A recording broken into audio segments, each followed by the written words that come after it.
नमस्कार। हिंदी साहित्य की छात्र छात्राओं के लिए आज का हमारा विषय है भक्तिकालीन साहित्य का वर्गीकरण, अर्थात प्रवृत्ति के आधार पर या साहित्य की विशेषताओं के आधार पर भक्तिकाल को या भक्तिकालीन साहित्य को किन किन भागों में विभक्त किया गया है, हम उसका अध्ययन करेंगे। हिंदी साहित्य के प्रारंभिक काल को हम आदिकाल के नाम से जानते हैं। उसके पश्चात दूसरा युग जो हिंदी साहित्य का स्वर्ण काल कहलाता है, उसे हम भक्तिकाल के नाम से जानते हैं। उसी भक्तिकाल से पूर्व हिंदी साहित्य के इतिहास को दो भागों में बांटा गया, पूर्व मध्यकाल तथा उत्तर मध्यकाल। पूर्व मध्यकाल को भक्तिकाल तथा उत्तर मध्यकाल को रीतिकाल कहा गया।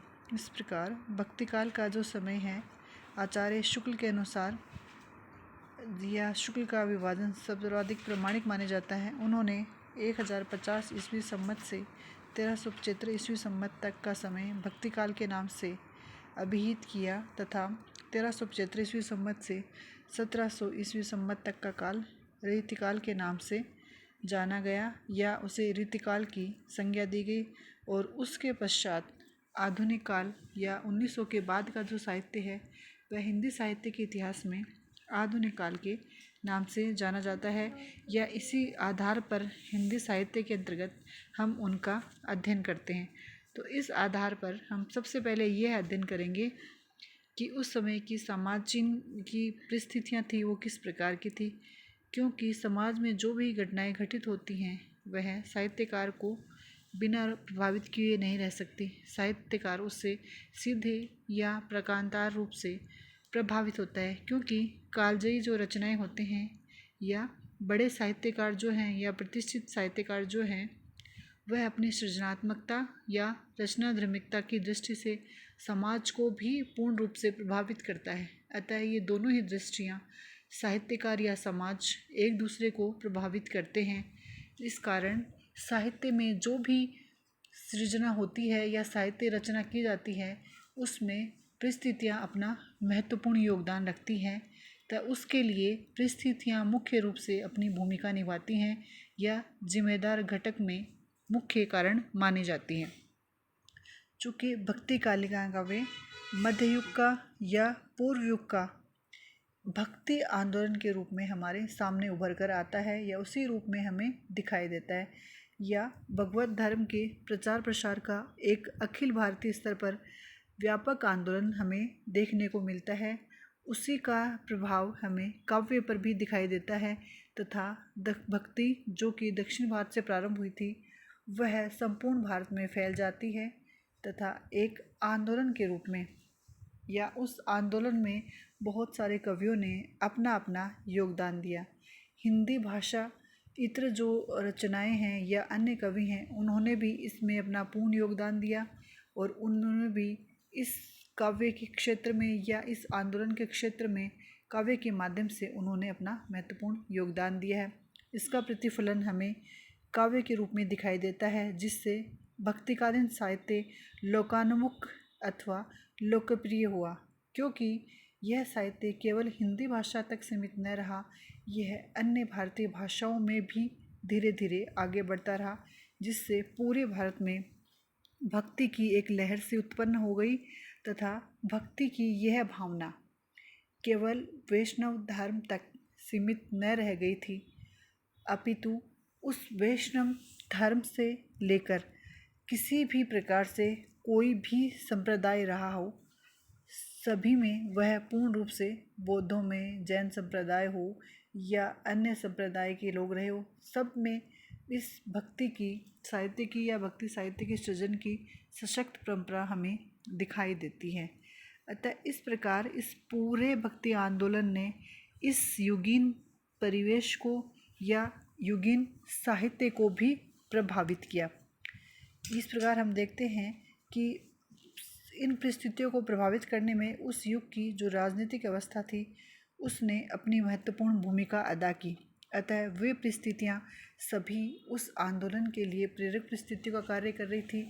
चूँकि आदिकालीन साहित्य का जब हमने अध्ययन किया था, तो उसके अंतर्गत जो परिस्थितियों के बारे में हमने जानकारी प्राप्त की थी, तो उसके अंतर्गत युद्धों अराजकताओं का जो समय था, अब उस समय भारत में भक्ति आंदोलन में स्थितियां दूसरी प्रकार की हो जाती हैं और उस स्थिति में जब राजनीतिक परिस्थितियां में परिवर्तन आता है तो साहित्य की जो प्रवृत्तियां हैं उनमें भी परिवर्तन उत्पन्न हो जाता है और वही परिवर्तन हमें भक्तिकालीन साहित्य के रूप में दिखाई देता है, जिसमें भक्ति का स्वर बुलंद रह जाता है या भक्ति एक प्रधान स्वरूप के साथ काव्य में प्रयुक्त होने लग जाती है और वही उस भक्तिकालीन साहित्य की मुख्य विशेषता मानी जाती है।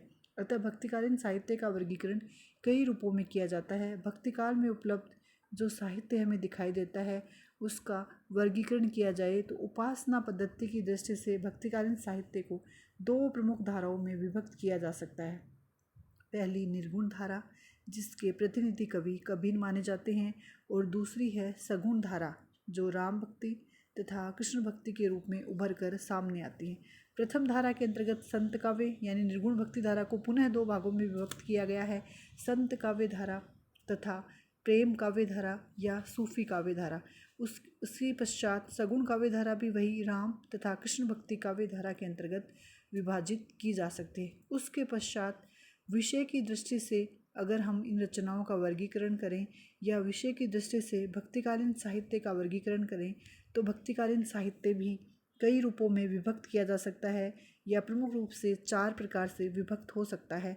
संत काव्य, जिसमें से संतों ने, जिसके महत्वपूर्ण या प्रतिनिधि कवि कबीर माने जाते हैं, उन्होंने आप बीती तथा जग बीती के रूप में अपने साहित्य की रचना की।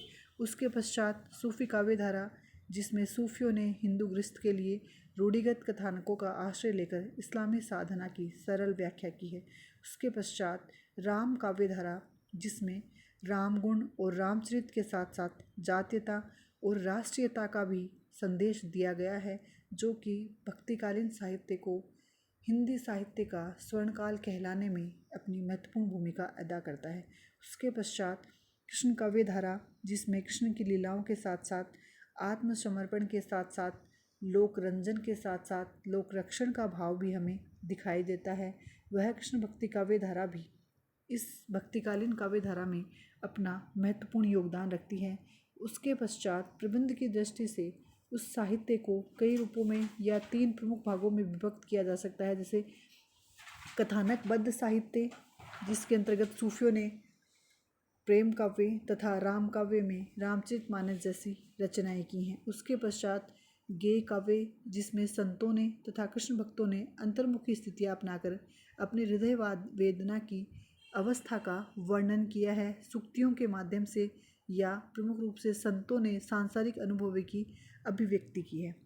इस प्रकार हम कह सकते हैं कि प्रवृत्ति के आधार पर भक्तिकालीन साहित्य मुख्य रूप से दो भागों में विभक्त किया जा सकता है, जिसको निर्गुण काव्य धारा तथा सगुण काव्य के धारा के रूप में विभक्त किया जाता है।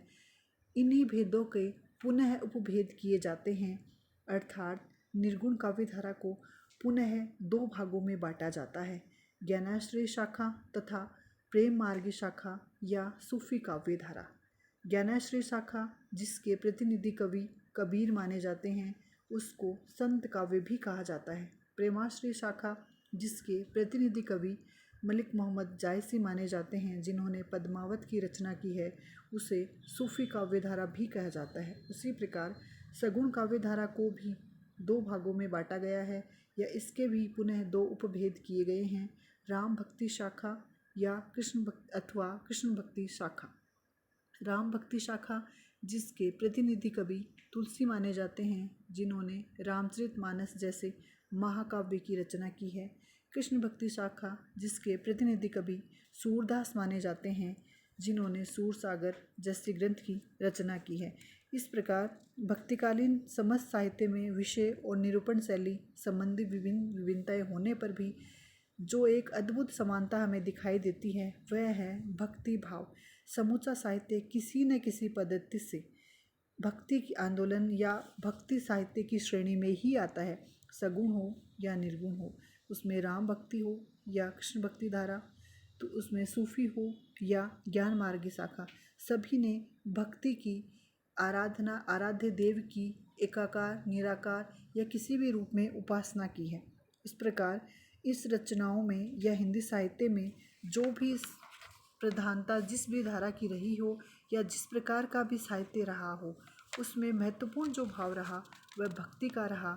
इसी प्रकार भक्ति महत्वपूर्ण होने के कारण या भक्ति का रागात्मक अनुभूति होने के कारण यह धारा भक्तिकालीन साहित्य के अंतर्गत आती है तथा यह काव्य हिंदी साहित्य में भक्तिकाल के नाम से जाना जाता है।